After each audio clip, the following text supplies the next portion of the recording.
So we're just going to go over today the basic installation instructions for an Uptown table tennis table. The instructions are identical for the dining style table legs, but the table legs are shaped a little different. But it still has the two runners that you'll see in the video and the same process of squaring, leveling, and bolting it all together.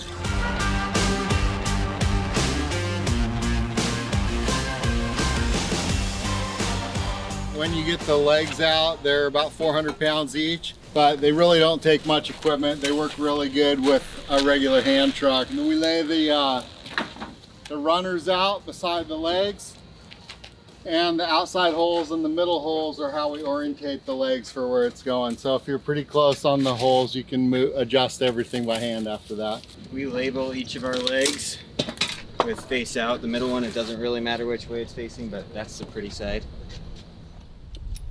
The way these holes work is we've got a big access hole on one side and then the right size hole inside to go bolt down into the legs. And if you flip it over, it's the same way for screwing up into the top. You've got a big access hole that'll be underneath, and then these slotted alignment holes that'll be on top. And you want to get all these bolts started, and then we'll square up the table, and then we'll tighten the bolts down. Once we've got all the bolts in, we need to square this up. The bolts are loose. We usually burn 10 inches. Usually after about 2 or 3 small adjustments, we get it pretty good. And you really need to get them within 1/8 of an inch. So with the slotted holes that we have there's a little bit of play, but you still want the table to be nice and square. Call it good, maybe 3 1/8. Once we've got the bolts tightened down, it's time to level the table up. We want to make sure we level it up both ways so that it is pretty close to flat. A lot of times when you're working on a slightly sloped concrete surface, you can adjust with the same size shim just by sliding it up or down the hill under the flat leg. And so even though you have maybe 1 or 2 size thicknesses of tile, you can still adjust your shim just by moving it up or downhill a little bit. In our shim bucket, we just have a few different thicknesses of tile because you never know what slope you're gonna get when you show up at an install. So we can use different thicknesses of tile to make sure the table is good and thick, and it's better shim material than wood, so the wood will degrade over a few years. So these little kicker supports go on at this stage once the table's level and square, and they go to this bolt in the middle leg, and then they get a small self-tapper into the steel, and this just takes any wiggle out of this at all. There's no wiggle once it's set up.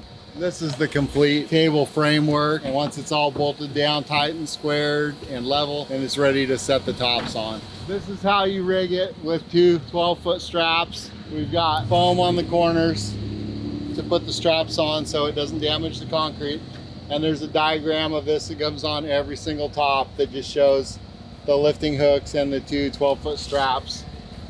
You just get them centered so it picks straight up. Works like a charm every time.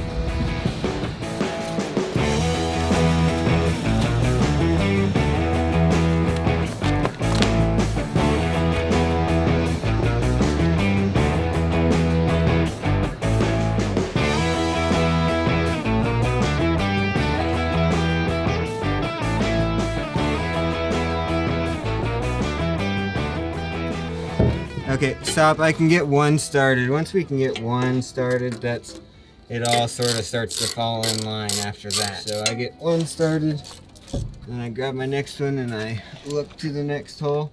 And I get all these bolts started, but I don't tighten them down yet because we'll do one half, and then we might have to slide this half around a little bit to get the other one lined up and just get them lined up together and make sure they're both on the same playing field. These tables like to jump right over the holes when we're looking to line them up.